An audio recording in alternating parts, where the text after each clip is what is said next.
What's up guys, and welcome to my channel, Flaying with a 4. In this video we're going to be doing an update on the Ecto-1. So as you can see, I've had to zoom right out because this thing is an absolute beast. So I want to talk about where we're at, how sort of like good it is, you know, what kind of bits we've had left over and what we need to store if you're thinking about building it, or if you've already started building it.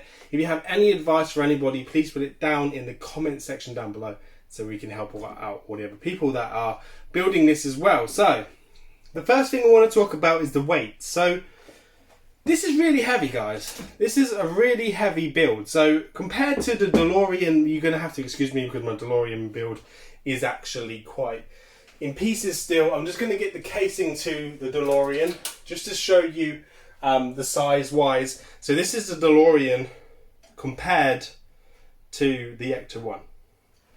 Same scale, but yeah, the Ecto-1 is so much bigger because it's just a car compared to, I guess, an ambulance, but still it's a beast. Right, so the things that you should be up to at this stage, we're on issue 13, which is what the magazine says, and in issue 13 you get like 4 issues each one. I like this. I like that you don't have 4 separate magazines. I like that they cram them all into one, and so you don't have as many magazines, which means you don't have to buy as many binders, etc, etc. So in the magazine it just tells you you know, what issues you're going to get, and then it tells you, say, stage 43, stage 44, 45 and 46, and then it tells you to check your parts off, and then it talks you through how to build it. So at this stage we're at stage 46, and I'm going to show you what your model should look like at this stage.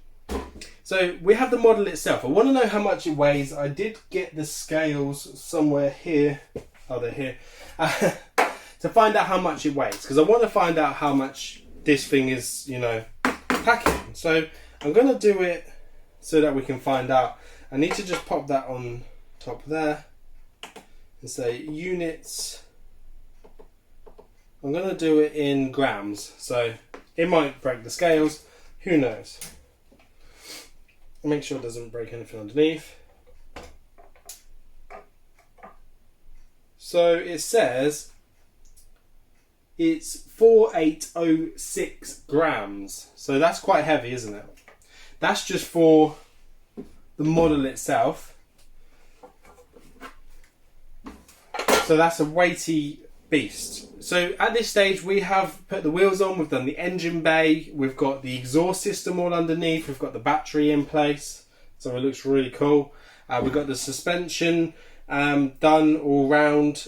So we've got the battery pack, and we've already got some cabling coming through. We have a switch here, which is really cool, so we've got a switch to turn it on and off for when we get to turn it on. We also have the steering shaft coming through, ready for the steering wheel to go on. We do have the steering wheel, so that is one piece they give you to try and look after. So we've got the steering wheel and the steering wheel cap, so that's something you need to keep safe. We've also got the controls for the indicators and the wiper stalks there, which goes around the shaft as well. We have the front bumper that we've already made up, so we have the front bumper there. These are just things you just got to try and keep safe out of the way. We have the bonnet, one of the first issues.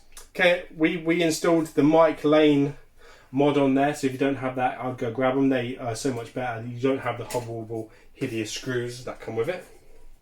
It's hard to try and keep all of this clean and out of the way. So I've got shelving, so that's okay. If you don't, you just put it in a nice container and keep them safe. We've got the flooring, which came in the previous issues, which is going to go on here, I'm guessing. So we're going to have a play. We're going to pop some bits on. That will go through there, and that will sit on there. So we have the floor in there. We have the backs. Well, I said the backs. We have the seats, which I'm guessing will go out there at some stage, by the looks of things. I don't know if it would go that far back.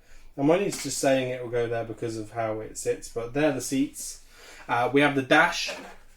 So the dashboard is pretty much made up. It's got loads of you know, loads of wires or loads ready to go on something. Again, I'm guessing I'm just having a play here, guys. Why I do the recap vid, just because it's just fun.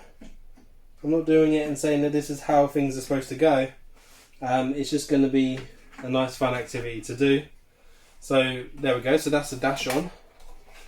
So that's how it's all going to go into place. It's going to come together really nicely. So I'm guessing we're going to have to build up the back and everything before we even start to get any of the exterior parts. We've already covered the bumper. They've done the bonnet. And then if you get the special issues, guys, you will get the proton packs, which look like this. So I haven't figured out a way of getting the ones to stay on, but we will do. So you get 4 proton packs if you get if you are a subscriber and you subscribe to the special issues, you will get the proton packs. So they are pretty cool. I do like them. People have modified them. You also get the ghost trap as well, so that's really cool. They did that in 2 sections. The special posters that you can get, I don't like those. I don't rate those very much. They say there's only 500 made. Who cares? It's a poster. If you've got it, then cool. I mean, it's entirely up to you. It's definitely a preference of something that you want. If they had the figures or the figurines, which I think they are going to have, so that you could buy those, that would be a pretty cool thing to get if it wasn't too expensive to buy them, because it's really cool. When you want to see the characters that will go with you know, the Ecto-1 build, so that would be really good. So far I've had one piece that was broken, so as you know I had to glue this section in because it was broken when I got it. I didn't bother contacting Eagle Moss. I just said, you know what, I'm just going to live with it. I'll glue it and put it in. If it causes me problems, it causes me problems. It didn't. It's fine. The metal to plastic ratio on this model is insane. So that's why it's so heavy, but it's such a better quality build because there's so much metal components. The suspension is all metal. It's metal in the places where you would expect it to be metal. They've not skimped on doing the seats. The seats are metal at the back. You've got you know, metal frame. You've got metal flooring. You've just got metal, die-cast metal where it counts. And I think the plastic ratio is just really good. So there's plastic bits that don't look like plastic because obviously they are the components of what should be made of plastic, if that makes any sense to you. And the metal parts are the structure of the frame of the car, which you would expect to be metal on a real car. So I can't wait to do loads more of this, guys. If you have any questions about the build, if you're thinking of doing it, if you're already doing it and you have a top tip that maybe we could do on it before we carry on, let us know. But so far, I'm going to rate this 10 out of 10 because I absolutely love this build. It is absolutely fantastic. So I rate it highly. I do love it. The detailing in the center caps, the detailing in the dashboard. You know, the modders are going to be modifying stuff to make it flash and do all the bits that it should do if it was the proper Ecto-1, because they like to make them screen accurate. So stay tuned for some bits on that to come. If you haven't grabbed your Mike Lane bits on there yet, so you can get these ones off Mike Lane's site. I'll put the website down in the links below in the channel description, so you can check that out. So thanks very much for watching. If you have any questions, I'll speak to you real soon. If you haven't already, please subscribe just by clicking that button down there. If you want to see more videos like this, set the bell because that will notify you of any upcoming videos and giveaways that we will be having on the channel. And I will see you again real soon. So take care now. Bye bye.